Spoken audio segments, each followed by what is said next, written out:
रहमान रहीम। अस्सलाम वालेकुम नाज़रीन, उम्मीद और दुआ करता हूँ कि आप लोग जहाँ जहाँ पर होंगे खैर आफियत से होंगे और आप तमाम देखने सुनने वालों को मेरी तरफ से जुमा मुबारक। नाज़रीन, आज का दिन फिर एक भरपूर पॉलिटिकल हैपनिंग्स का दिन था।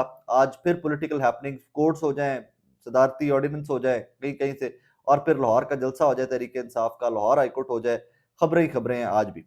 स्टार्ट करते हैं लाहौर से, क्योंकि लाहौर में इस टाइम के ऊपर दर्जा हरारत काफ़ी ऊपर है और इस दर्जा हरारत को बढ़ाने में दोनों सियासी जमातों का बहुत रोल है। तहरीक इंसाफ ज़िद है कि जनाब हमने जलसा करना है कल 21 सितंबर को लाहौर में हफ्ते के दिन, और मुस्लिम लीग नून या हुकूमत जो है, पंजाब हुकूमत, फेडरल गवर्नमेंट जो है, उनके पैगामात बार बार आ रहे हैं कि जनाब ये जलसा तो नहीं होने देंगे, अब अटक पुल आपको गुजरने नहीं देंगे। अब इस जलसे की अहमियत का अंदाजा यहाँ से लगा लीजिए कि इसके ऊपर स्टेक्स कितने हाई हैं कि नईम पंजोता साहब के बकौल डू और डाई सिचुएशन है। यहाँ तक इमरान खान साहब का पैगाम भेज दिया गया है कि जनाब अली अमीन गंडापुर साहब से कहिए कि केपीके की हुकूमत जाती है तो जाए, लेकिन लाओ लश्कर के साथ आपने पंजाब मीनारे पाकिस्तान लाहौर में पहुंचना है। मतलब ये इतना स्टेक्स इस टाइम के ऊपर हाई है। मैं थोड़ा सा आपको बैकग्राउंड बता दूं, और वैसे भी लाहौर हाई कोर्ट में आज दरखास्त लगी हुई थी कि जलसा होगा कि नहीं होगा, उसके ऊपर भी थोड़ी सी बात करते हैं। वो बड़ी इंपॉर्टेंट अपडेट्स हैं उसके ऊपर भी। अब से कुछ देर पहले 41 पाकिस्तान तहरीक इंसाफ के ऐसे रहनुमा हैं जिनकी नजरबंदी के ऑर्डर्स जारी कर दिए गए हैं।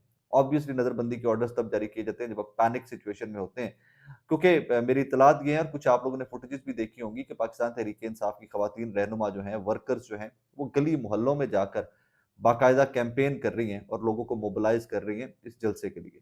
अब उससे ज्यादा खतरनाक, ये मोबिलाइज करना खतरनाक नहीं था, खतरनाक ये था कि वो मोबिलाइज करते हुए जिन लोगों से मिलती हैं और जिन लोगों की वीडियोस सोशल मीडिया के ऊपर आ रही हैं कि वो जिस भी बंदे से मिलते हैं वो कहते हैं जी कोई खौफ नहीं, हम पहुंचेंगे जलसा का। तो उन लोगों की जो वीडियोस आ रही हैं वो लोगों को मोटिवेट करने के लिए वो बहुत एक अच्छा टूल पाकिस्तान तहरीक इंसाफ की डिजिटल मीडिया की टीम और इनकी लाहौर की जो तंजीम है वो अपडेट कर रही है, और वो उसके ऊपर बहुत अच्छा काम कर रहे हैं। आयशा भुट्टा हो जाए, वैस यूनस हो जाए, लाहौर की जो इनकी मीडिया की टीम है, they are doing wonderful job, बहुत अच्छा काम कर रहे हैं वो लोग। इस जलसे को लेकर उन्होंने एक नए किस्म के स्लोगन्स और एक नए किस्म की मीडिया कैंपेन का आगाज किया हुआ है। ऑब्वियसली नेशनल मीडिया के ऊपर तो क्या कैंपेन होगी, लेकिन उनकी कैंपेन यही होती है कि जलसा रुकेगा या नहीं होगा, और जलसे का जिक्र इतना ज्यादा होता है तहरीक इंसाफ के का कि वही कैंपेन बन जाती है। अब आज आज लाहौर हाईकोर्ट की समाअत के ऊपर 3 रुकनी बेंच था जनाब। ये बेसिकली तो ये लाहौर हाईकोर्ट में पीटीआई का जलसा रुकवाने की दरखास्त भी थी, और उसको मुस्तरद किया गया अदालत की जानिब से। 3 रुकनी बेंच ने समाअत की है इसके ऊपर। आजी साहब को भी समझाया गया है इसके ऊपर कि जनाब देखें, लोगों को तंग मत किया करें, सारी जिंदगी आपने अफसर नहीं रहना। इसी तरह बाकी लोगों के साथ भी बात हुई है इसके ऊपर। चीफ सेक्रेटरी आज तकरीबन लाहौर का सारा अमला, commissioner, chief commissioner, chief secretary, IG Punjab, ये तमाम लोग आज लाहौर हाईकोर्ट के अंदर मौजूद थे। अब यहाँ पर इंटरेस्टिंग फैक्टर आपने देखना है कि इसके ऊपर बड़ी लेदे हुई, अच्छी खासी डिटेल में बात हुई लाहौर हाईकोर्ट के अंदर कि जी हक है सबका, कोई पॉइंट्स ऐसे मुख्तस कर देनी चाहिए जहाँ पे जल्द से जुलूस हो सकें। और कहानी खत्म कहाँ पर हुई है जाकर, फिर कि डिप्टी कमिश्नर लाहौर आज 5 बजे तक फैसला करें कि जनाब जलसे की इजाजत देनी है कि नहीं देनी। डिप्टी कमिश्नर को दरखास्त दें और डिप्टी कमिश्नर साहब इसके ऊपर डिसाइड करें। मेरी इतलात और माजी का थोड़ा सा बैकग्राउंड जरा देख के आइए, तो माजी के जरा सीक्वेंस देख के आइए, तो मुझे नहीं लगता कि जनाब पाकिस्तान तहरीक इंसाफ को ये जलसा करने की इजाजत दी जाएगी। मुझे नहीं लगता, डिप्टी कमिश्नर की जानिब से मुझे नहीं लगता। अगर तो इसके ऊपर डिसीजन आना था तो फिर हाई कोर्ट का आना था। अगर हाई कोर्ट आज डिसाइड कर देती कि जनाब आप जलसा कर रहे हैं, ये टर्म्स एंड कंडीशन है, बैठ के टीओआर इनके साथ सारे बनाइए, इनके साथ वो बैठकर आप मामला तय कीजिए डिप्टी कमिश्नर साहब, और कल जलसा करने की इजाजत दीजिए, तो चीजें बेहतर हो सकती थी। अब जब बॉल वापस डिप्टी कमिश्नर लाहौर के ऑर्डर कोर्ट में गई है, कमिश्नर के कोर्ट में गई है, तो वो पंजाब हुकूमत के बगैर कहाँ पर हिल सकते हैं। अब इजाजत वाली कहानी तो मेरे नजदीक में कुछ देर, 2 घंटे 3 घंटे में इसका फैसला हो जाएगा कि लाहौर से बाहर कोई जगह दे दी जाए या कुछ इस तरह का। लेकिन मुझे वो भी बहुत मुश्किल लग रहा है, क्योंकि जो हीटेड आर्ग्यूमेंट के जिस किस्म की स्टेटमेंट्स आ रही है ना गवर्नमेंट की जानिब से, उसके बाद मुझे ये आसान या मुझे मुमकिन नहीं लग रहा। अब दूसरे सिनेरियो के ऊपर आ जाइए, अब जरा रुख दूसरा तस्वीर का आपको दिखाता हूँ। अगर ये जलसा रुकना है, अगर ये जलसा नहीं होने देना, गवर्नमेंट डिसाइड कर लेती है पंजाब गवर्नमेंट के नो, ये जलसा नहीं होगा, तो फिर किस किस्म का हालातों वाकयात होंगे कल लाहौर के अंदर। कंटेनर चारों तरफ लगा दिए गए हैं, मीनार पाकिस्तान इस टाइम के ऊपर कंप्लीटली कॉर्डन ऑफ कर दिया गया है। रिपोर्टर्स जो हैं वो वहाँ पे पहुंचे हुए हैं सारे एंड ऑल दैट। तो वो भी कुछ देर पहले, मैं हमारे एक उर्दू पॉइंट के दोस्त हैं, उन्होंने वहाँ से एक रिपोर्ट अपलोड की हुई थी कि जनाब कंटेनर मालिकान कह रहे हैं कि जनाब हमारे कंटेनर ज़बरदस्ती पुलिस ने पकड़ लिए हैं, और जो कहता है कि छोड़ दें तो उससे कहते हैं जी 20-20 हज़ार रुपया दो, जो कुछ इस किस्म की स्टोरी चल रही थी आगे, उर्दू पॉइंट वालों ने की हुई थी। अब वो कॉर्डन ऑफ तो कर लिया गया, अब कॉर्डन ऑफ कर लिया गया है तो फिर से ज्यादा सबसे ज्यादा प्रेशर किस पे आता है? ये इस टाइम के ऊपर इम्तिहान दोनों सियासी जमातों का है। तहरीक इंसाफ अपना मसल किस हद तक शो कर सकती है, कितना वर्कर निकलता है, किस हद तक लोग निकलते हैं, क्योंकि कल मार धाड़ भी होगी, कल टीयर गैस भी होगी। ये मेरा हंच है, ये मेरा जो माजी के सारे एक्सपीरियंसेस है, मैं वो आपके साथ उसको मद्देनजर रखते हुए ये आपसे शेयर कर रहा हूँ कि इजाज़त नहीं मिलती, तहरीक इंसाफ इजाज़त के बगैर जलसा करने की कोशिश करती है, तो हुकूमत फोर्स को यूज़ करेगी, पावर अपनी को यूज़ करेगी, और वो किसी भी हद तक यूज़ करेगी। और वो कल आप तमाशा देखेंगे कि अगर मैं इन केस कह रहा हूँ कि मुझे अभी तक नहीं लगता इजाज़त मिलनी है, और अगर इजाज़त नहीं मिलनी है और तहरीक इंसाफ जलसा करने के लिए बज़िद है, क्योंकि उन्होंने इसको डू और डाई सिचुएशन बना लिया हुआ है, तो फिर यहाँ पर हालात वाक़यात ख़राब होंगे। अलीमा खान साहिबा की स्टेटमेंट भी सामने रखिएगा कि सबसे पहले इमरान खान की अपनी फैमिली लीड करेगी, सबसे पहले हम गिरफ्तार होंगे। इमरान खान साहब की स्टेटमेंट फिर एक और रेलेवेंट है इसके इसी सारे मैटर के ऊपर कि मैं 15 महीने से जेल में हूँ, आप लोग भी अगर महीना महीना जेल में रह आएंगे तो कोई बात नहीं, जलसा करें आप लोग, मतलब हल्लाशरी दे रहे हैं। और इससे ज्यादा खुल के इमरान खान साहब जलसे की हिमायत में या जलसे के लिए इनको फोर्स या जलसे के लिए हुक्म नहीं दे सकते अपनी सियासी जमात को। इन्होंने क्या करना है, ये क्या करते हैं, ये तो अब तहरीक इंसाफ और उनका वर्कर और उनका लीडर जो है वो डिसाइड करेगा। एनीवेज, अब आगे चलिए। कहानी यहाँ पर ये पॉलिटिकल सारे डॉट्स जो है ना आपने कनेक्ट करते जाना है। आज नेशनल असेंबली ऑफ पाकिस्तान जो है उनकी तरफ से जो एक लिस्ट या एक पोर्टल होता है कि कौन कौन से मेंबरान किस सियासी जमात के हैं, वो आज एक लिस्ट जनाब जारी कर दी गई है। कौमी असेंबली में कौमी असेंबली के स्पीकर ने खत लिखा था इलेक्शन कमीशन को, और उसके बाद पार्टी पोजीशन जो है उसको वाजे कर दिया गया है। अब इसमें एक चीज आपने काबिल गौर है, लेकिन लोग इसके ऊपर माजी में गौर नहीं करते आए, लिहाजा अब ये ज्यादा काबिल गौर हो गई है। इसके ऊपर जो पार्टी पोजीशन है ना जनाब, वो थोड़ी सी चेंज यू करके पाकिस्तान तहरीक इंसाफ के जो 31 के करीब या 39 के करीब लोग थे, 39 के करीब जो लोग थे जो नोटिफाई किए गए थे कि वो तहरीक इंसाफ के एमएनए इलेक्शन कमीशन की जानिब से नोटिफाई किए गए थे, उन तमाम को भी उठाकर वेबसाइट के रिकॉर्ड के मुताबिक या इस नोटिफिकेशन के मुताबिक उन तमाम को भी सुन्नी इत्तेहाद काउंसिल का हिस्सा बना दिया गया।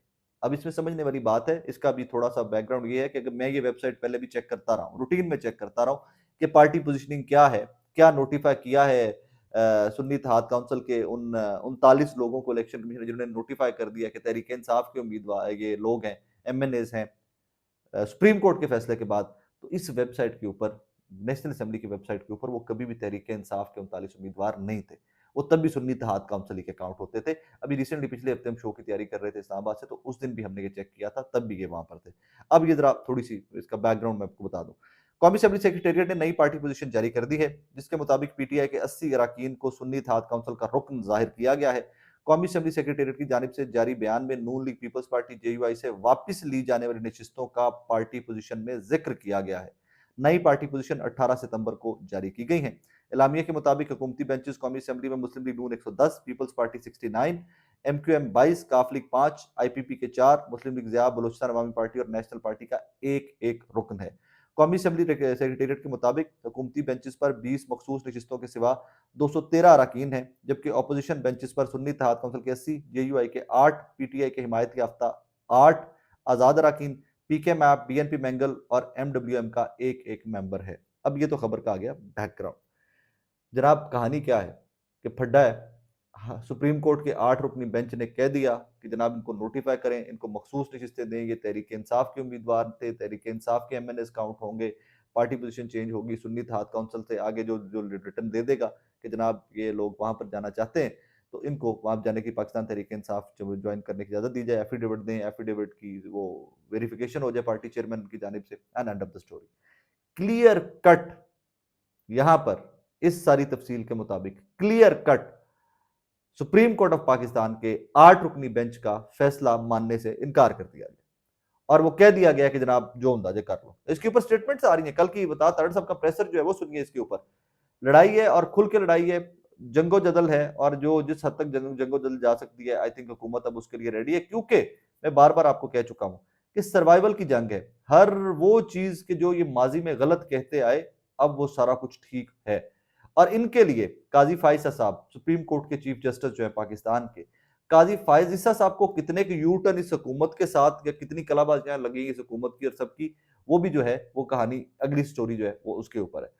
सदर मुमलिकत आसिफ अली जरदारी ने प्रैक्टिस एंड प्रोसीजर ऑर्डिनेंस पर दस्तखत कर दिए। ये ऑर्डिनेंस कभी कहा करते थे काजी फाइजा साहब कि जनाब ये ऑर्डिनेंस आ रहे हैं, ये कोई डिक्टेटरशिप है, जमहूरियत है, पार्लियामान है, वहां से कानून साजी करवाएं। अब ऑर्डिनेंस आ रहे हैं, एक फिर ऑर्डिनेंस आया है और सदर मुमलिकत जनाब आसिफ अली जरदारी साहब ने उसके ऊपर दस्तखत कर दिए। प्रैक्टिस एंड प्रोसीजर एक्ट के सेक्शन 2 की झैली शिक के 1 मुताबिक practice and procedure act committee मुकदमात मुकर्रर करेगी। कमेटी चीफ जस्टिस, सीनियर तरीन जज और चीफ जस्टिस के नामजद जज पर मुश्तमिल होगी। चीफ जस्टिस काजी फाइसा साहब, सीनियर प्यूनी जज मंसूर अली शाह साहब और उसके साथ थे मुनीब साहब। तो कहानी क्या थी, मुनीब साहब जो थे ये 2-1 जिस तरह मोस्टली जो कहते होते थे ना कि जो काजी साहब से इख्तलाफ किया जाता था, जस्टिस मंसूर अली शाह साहब, जस्टिस मुनीब साहब, तो दोनों में से एक को हटाना था ताकि एक वो, I am sorry to use this term लेकिन हमारे सुप्रीम कोर्ट के बहुत सारे लोग ये टर्म यूज करते हैं, दस्तखती जज। तो शायद कोई एक जज वो लेके आना था कि जो इनमें से 3 में से एक जज नया ऐड करना था काजी फाइसा साहब ने। वो देखिए कि वो इसमें कमेटी में किस किस को ऐड करते हैं, क्योंकि कमेटी का काम है ना डिसाइड करना कौन सा बेंच बनेगा, कौन सा बेंच कौन सा फैसला सुनेगा, कौन कौन सा केस लगेगा अगले हफ्ते का। कॉज लिस्ट जो आती है इस हफ्ते की भी आ गई हुई है और बड़ी इंपॉर्टेंट कॉज लिस्ट है, उसमें बड़े इंपॉर्टेंट केसेस हैं। पंजाब के ट्रिब्यूनल्स का केस भी लग गया सुप्रीम कोर्ट ऑफ पाकिस्तान के अंदर, वो भी एक बहुत बड़ी डेवलपमेंट होगी। अच्छा जी, अब इसमें एक दो चीजें और भी ऐड की गई हैं। इसके अलावा प्रैक्टिस एंड प्रोसीजर एक्ट में सेक्शन 7A और 7B को शामिल किया गया है। मंजूर ऑर्डिनेंस के सेक्शन 7A के तहत ऐसे मुकदमात जो पहले दायर होंगे उन्हें पहले सुना जाएगा। अगर कोई अदालती बेंच अपनी टर्न के खिलाफ कार्रवाई सुनेगा तो वजूहात केस को अगर बेंच अपनी टर्न से सुनता है without the turn off the case, तो उस पर आपको अपनी वजूहात देनी पड़ेगी उस बेंच को। लेकिन कहानियां 63A पे अड़ी हुई है। मेरी जाती राय ये है, मेरी असेसमेंट ये है, मेरी रीडिंग ये है कि 63A का रिव्यू लगना है, 63A को उड़ाया जाना है। मौलाना के वोटों के अलावा, तहरीक इंसाफ के वोटों के अलावा फ्लोर क्रॉसिंग की इजाजत दी जानी है, कानून साजी की जानी है। जो आईनी तरमीम जिनके ऊपर पूरा मुल्क सरापा एहतजाज है, वो आईनी तरमीम हुकूमत ने करनी है और उसके लिए किसी भी हद तक जाए। आईनी अदालत भी इन्होंने बनानी है, काजी फाइसा साहब ने भी इन्होंने रिटेन करना है। दो कि अब बड़े क्रेडिबल और बड़े बड़े लोग जो हैं वो इस चीज के ऊपर वजिद हो गए हैं कि नहीं जी काजी फाइसा साहब जा रहे हैं। लेकिन मन आज भी लगता है काई साहब चले भी जाएंगे तो माजी के चीफ जस्टिस उठा लेंगे, आप पुराना चीफ जस्टिस ला के, जिस तरह एडहॉक जजेस दो भी है ना सुप्रीम कोर्ट के अंदर, तो माजी के किसी जज को उठाकर उनको बनाया जा सकता है, उनको पिक किया जा सकता है, एलिवेट दोबारा किया जा सकता है और उनको आईनी अदालत का बनाया जा सकता है। सीनियर जज होना चाहिए, चीफ जस्टिस होना चाहिए माजी का एंड ऑल दैट। सो कहानी ये है कि जनाब फिर वही जुमला जाते जाते हेड ऑन मामला ना करे कि एंड सिर्फ वहां पे हो जहां आप और मैं जीते हैं। That is it. अपना बहुत सारा ख्याल रखिएगा, दुआ में याद रखिएगा। अल्लाह हाफिज।